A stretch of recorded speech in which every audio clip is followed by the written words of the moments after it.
Franklin's Halloween. Scuba cat. Oh!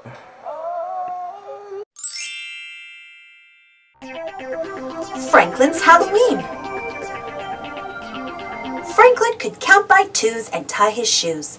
He knew the days of the week, the months of the year, and the holidays in every season. Today was October 31st. It was Halloween. Franklin could hardly wait for tonight's costume party. Everyone would be there. Franklin and his friends had talked about the party for weeks. There would be games, prizes, and even a parade. Best of all, there would be a haunted house. "I think there'll be bats and spiders," said Franklin. "And skeletons," added Beaver. Rabbit shivered. "My sister says she saw a real ghost in there last year." "That's silly, Rabbit," said Beaver. "There are no real ghosts." All of Franklin's friends were excited because of the costume contest. Franklin wasn't sure what he was going to wear. He tried on everything in his dress-up trunk, but nothing seemed quite right. Beaver and Goose were keeping their costumes secret. "Try to find us at the party," they giggled. Fox was also mysterious about what he was going to be.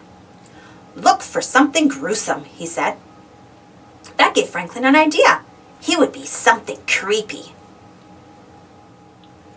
It took Franklin more than an hour to make his costume. As soon as it was done, he sneaked up behind his father and tapped him on the shoulder. "Trick or treat," said Franklin. "Ah!" gasped his father. "Who are you?" In his deepest, spookiest voice, Franklin answered, "It's me, Franklin Stein." On the way to town, Franklin tried to guess who was inside each costume. "At least I don't have to worry about finding Bear," said Franklin. "He's always a ghost." By the time Franklin and his parents arrived, the party had started. Franklin spotted a ghost at the apple bobbing and hurried towards him. "Hello, Bear," Franklin said. "Ooh," answered the ghost.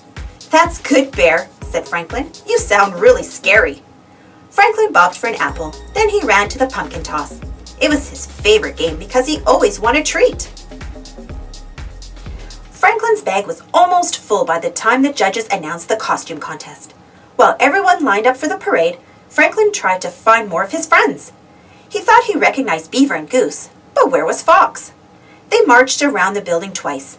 Franklin made horrible monster sounds and shuffled with stiff, straight legs. He won a prize for being the best green monster. There was only one more thing to do. Go into the haunted house. "You first," said Beaver, pushing Franklin towards the door. It creaked open. A skeleton rattled. Chains clanged. There were moans. Franklin stepped on something crunchy. Suddenly, a big hairy hand reached out of the darkness. Franklin's heart beat hard and fast, but before he could scream, a light was flicked on.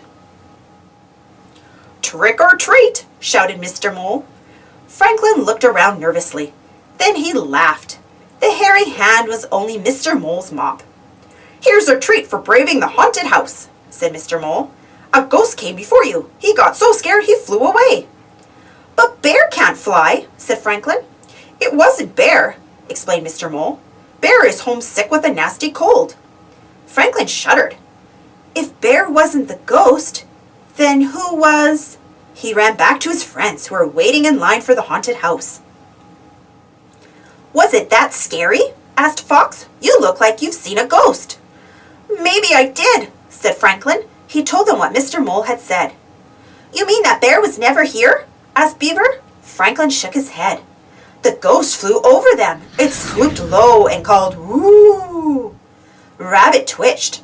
'So what is white, says who, and flies?' 'A real ghost,' answered Goose. 'Run!' Franklin was about to follow when he saw a feather floating down. "Stop!" he shouted. "I think I know who the ghost is." Franklin showed them the feather. "Look, it must be Mr. Owl." Even Rabbit giggled when he realized the trick their teacher had played. By the end of the party, everyone's bag was full. "Poor Bear," said Raccoon. "No treats for him." "We could share our treats with Bear," suggested Franklin. All the friends agreed. They each put some treats into a bag. Then they walked to Bear's house and left the bag on the doorstep. "Trick and treat," they called. On the way home, Franklin looked into his treat bag. "Goodness," said his mother. "You have enough there to last until next Halloween." "Maybe," said Franklin, sampling a few, but secretly he hoped the treats would last until the end of the week. Thanks for watching. The end.